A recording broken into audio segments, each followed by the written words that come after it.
And I was actually very glad to see that he got the pick, because the way he played down the stretch, he really deserved that. I'm glad he's here this week. So, yeah, look, I'm excited to be here. 4th Ryder Cup for myself.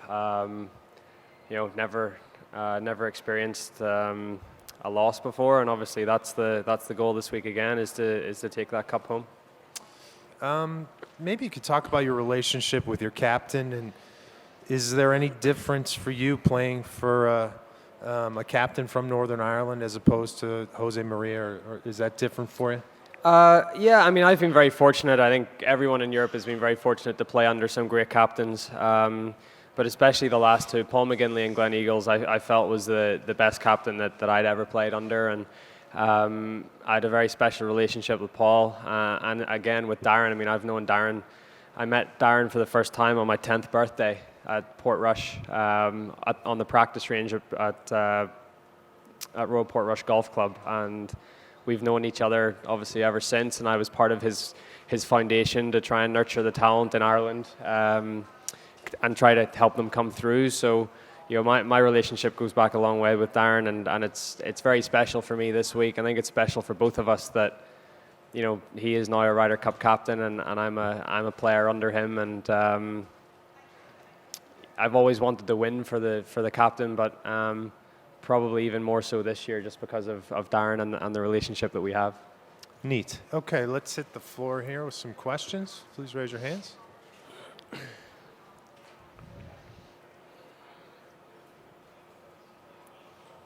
Let's go with microphone number 1, please. Straight ahead. Oh, hi there, Rory.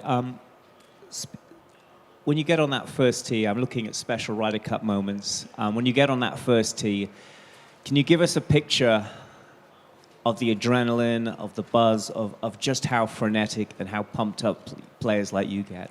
Yeah, it's look, it's an experience that we don't get any other time of the golfing year.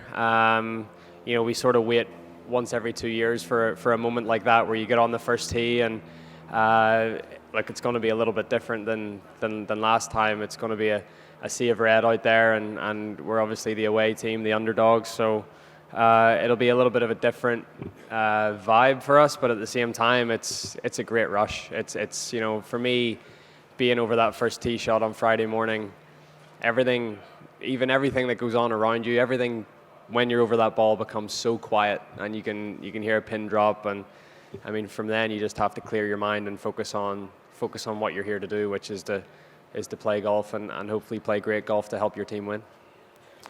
Straight back on the left, number 4, please. Rory, you won that on Sunday in spectacular fashion, holding your birdie.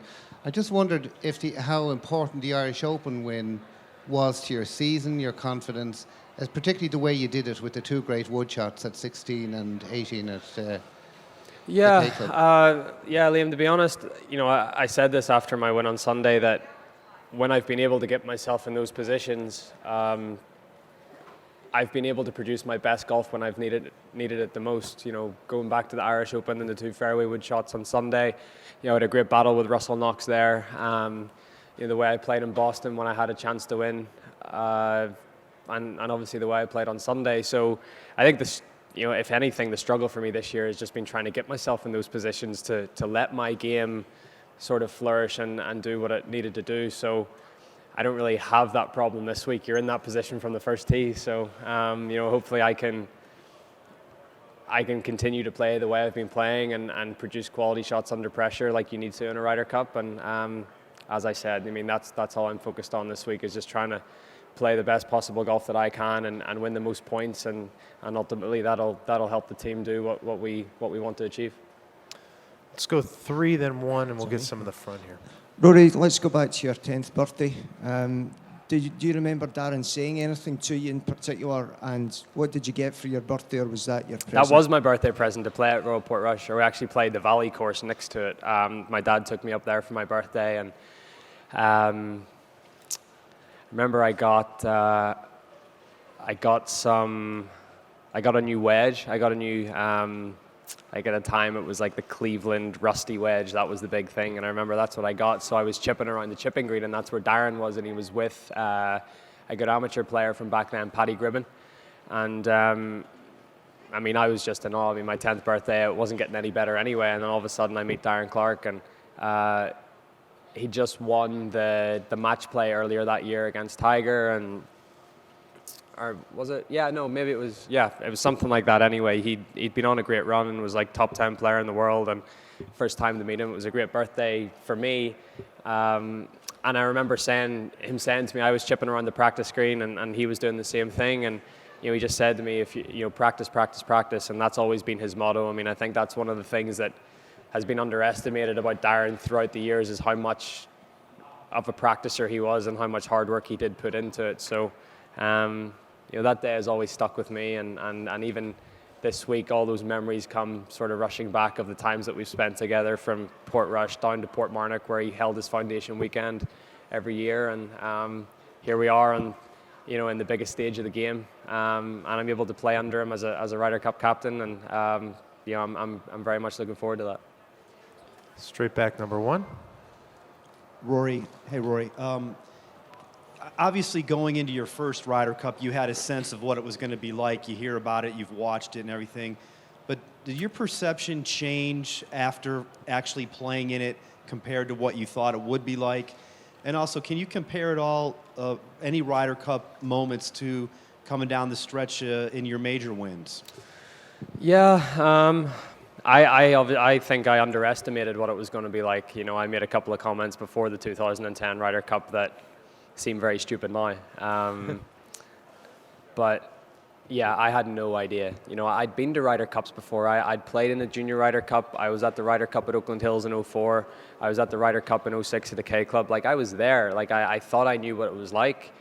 But there's nothing like walking onto that first tee for the first time and feeling that rush and just soaking in the atmosphere. So I think that's what I've tried to sort of reiterate to the rookies that are on our team. It's like, you think you know what it's like and you think you've played under pressure, but you haven't. You haven't played under what this is going to be like. So it's just trying to make them ready for that and trying to make sure that they're comfortable with where they are. But once you get over that hurdle, that hump of the first tee and everything that goes on with that, you're just down to business and you're trying to do what you do every day of your life, which is play good golf. Number 2. Hi, Rory. Your status in the team has sort of gradually evolved since Celtic Manor in 2010, and probably at the stage now where you're recognised as probably, if not the team leader, certainly one of the team leaders. Yeah. How do you feel about that situation, and how comfortable are you in that role? I've definitely become more comfortable in that role. I think in 2010 and even in 2012, it was something. Well, 2010 a rookie, but 2012, I came into the Ryder Cup, number 1 ranked player in the world. I just won my second major championship. I won two of the 4 FedEx Cup events. I was playing really well, but I still didn't feel like it was my place to be a leader on the team. We had so many other players that had more experience in the Ryder Cup, were older than me. So I still didn't feel like I deserved that role in a way. But definitely at Gleneagles last time, I embraced that more and I took more responsibility on. And that was really to do with, Paul McGinley. I was in constant contact with him, and that's what he said he needed from me. And I relished that opportunity. I relished the opportunity to sort of rally our guys and be one of the leaders and speak up in the team room when I needed to, but definitely lead by example on the course. And I felt like for the first time in a Ryder Cup, I did that last time, and hopefully, I can do that again. But I relish that role. I understand it's a big responsibility, but I feel like I'm now ready to take that on my shoulders and hopefully lead by example. Let's go number 1 and then 3, please. Rory, Sorry. Yeah, the Americans have made huge changes, and I'm sure you've been tracking those. Is there anything that you've read that leads you to believe that they'll present much stiffer opposition for Europe this time round? Yeah, I mean, look, I think if Europe were in the same position in terms of what America have went through over the past few Ryder Cups, we would be probably doing the same thing and searching for answers a little bit and trying to change it up. But we're very fortunate that we've had this blueprint of success for the last few years, and we feel like we just need to follow that and keep doing the same things. Like, these blueprints are passed down from captain to captain almost, and I think that's evolved into a very successful team. And so, but yeah, I mean, obviously I've followed everything, and I've had a bit of fun with it, with the task force, and greatest team ever assembled, and whatever else they're talking about. But it's going to be tough this week. Every Ryder Cup is. I think even though Europe have had so much success, it's always been so. Maybe apart from the last time at Glen Eagles, but the other two, like we shouldn't have won in 12. Like we shouldn't have. It was a sort of steal and grab and go away. I mean, it was unbelievable how that worked out. And then even in Celtic Manor in 10, we only won one session, but it was that session where all 12 players were on the golf course, and we won that session 5.5 to 1/2. So the Ryder Cup has been a lot tighter than people probably realize it is, and I'm sure it's going to be that way again this year. It's going to be very tough. We've got a tough opposition. We've a great American team to play against on their home soil, and it's going to be a great battle. Number 3, please. A couple of things, Rory. Padraig, years ago, used to refer to Europe as kind of the country cousins and perception-wise, and it motivated. When you've won 8 of the last 10, is it tougher to find a chip on your shoulder? And secondly, has anyone at all this week reminded you that we're in the Central Time Zone? Yeah, I've already set my watch. Thanks for that, Doug.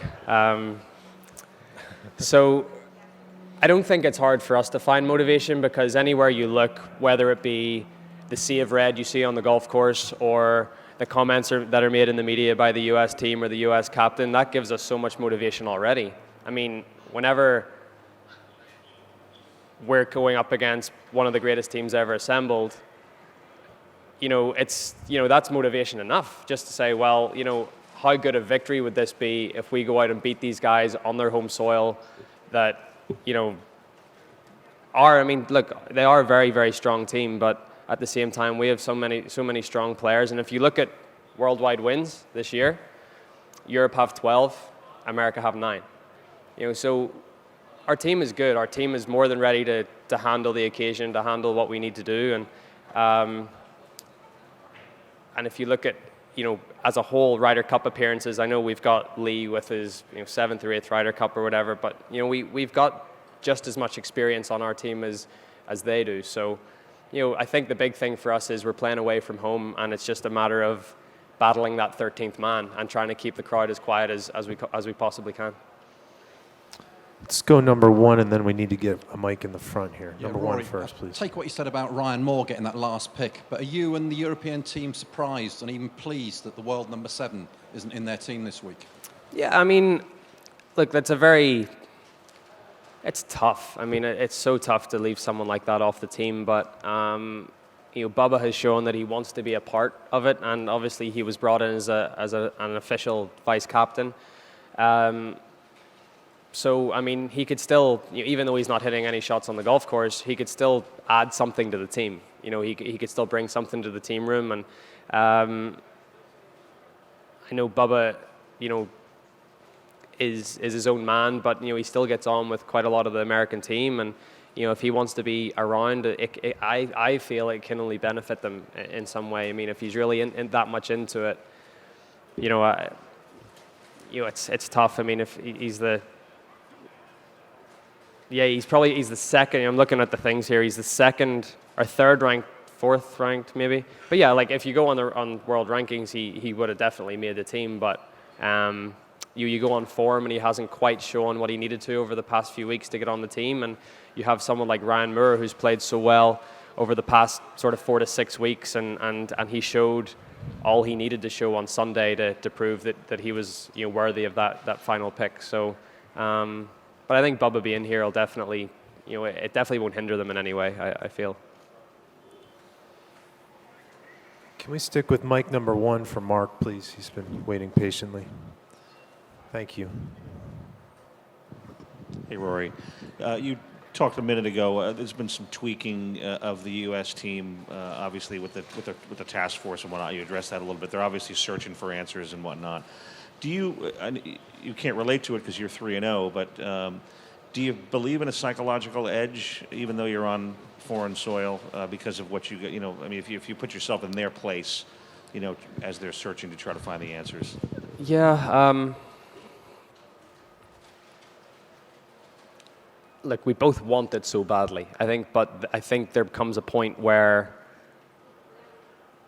you maybe try a little too hard, and it's not, as much as we talk about our blueprint in Europe and it's not rocket science. Like, we're not thinking about it too much. I mean, all the guys get on pretty well together, and obviously you got to match sort of game styles, for the team format, and you have to match personalities as well. I think that's the big thing and we've been able to do that. And I think as well, the culture of the European Tour, and like we've got rookies on the team that play primarily in Europe. The culture of the European Tour is just a little bit different in terms of, guys socialize a little bit more with each other. And I know the American team have started to do that with, obviously you see like, Ricky and Jordan and Phil and these guys playing, Brooks, DJ, they've spent quite a lot of time together. Obviously for this reason, and you've got Jack inviting them all over to his house for dinner and trying to sort of really bond the team together, which I think is a great thing for them. But we've never really needed to do that. That's always just been a natural fit for us and a natural thing to do. So I think sometimes there can be a bit of you can over-team it a little bit and try too hard instead of it just happening naturally. So I don't think we've got any sort of psychological edge. We anticipate how hard this is going to be. But at the same time, I've never been on a losing Ryder Cup team, and I hope that stays the same way on Sunday. Okay, folks, we're getting the high sign. Thank you, Rory, for your time, and enjoy the week, okay? Thank you. Thanks.